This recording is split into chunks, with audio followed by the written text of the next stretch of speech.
À la tête de la CEDEAO pour les 12 prochains mois, le président sénégalais Bassirou Diomaye Faye hérite d'une organisation confrontée à l'une des périodes les plus délicates de son histoire. Crise politique, insécurité grandissante, ralentissement de l'intégration régionale et départ du Mali, du Burkina Faso et du Niger, les défis sont nombreux et les attentes considérables. On attend de lui qu'il exerce un leadership éclairé, mais surtout un leadership transformateur. Si à la fin de son mandat, il peut réussir ne serait-ce qu'une chose, c'est-à-dire redorer le blason de la CEDEAO, ça aurait déjà été un grand succès. Si éventuellement le président Diomaye Faye arrive à régler quelque peu le problème avec les pays de l'AES, régler quelque peu les problèmes sécuritaires, je crois qu'on aurait déjà avancé et cela pourrait nous permettre d'aborder plus calmement les autres défis que nous avons au niveau de la communauté.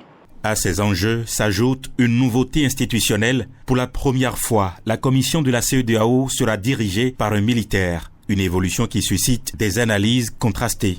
Ce n'est pas le profil du président de la commission qui définit les politiques au sein de la CEDEAO.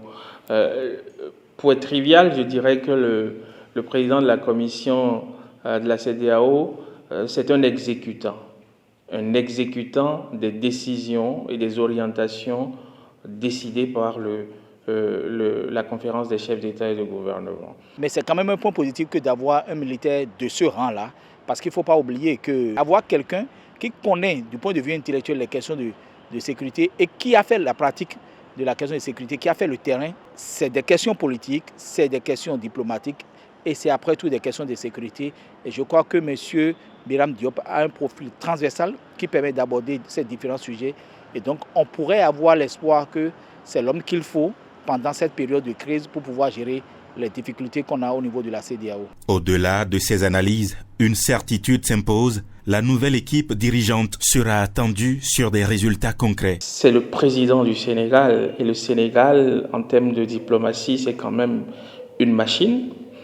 Et donc, on peut faire confiance en leur capacité à gérer. Il a les éléments qu'il faut parce qu'il travaillait déjà sur la question.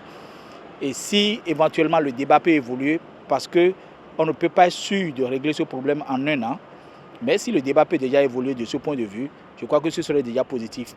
Plus qu'un changement de responsable, c'est la capacité de la CEDEAO à renouer avec son rôle de moteur de l'intégration ouest-africaine qui est mise à l'épreuve.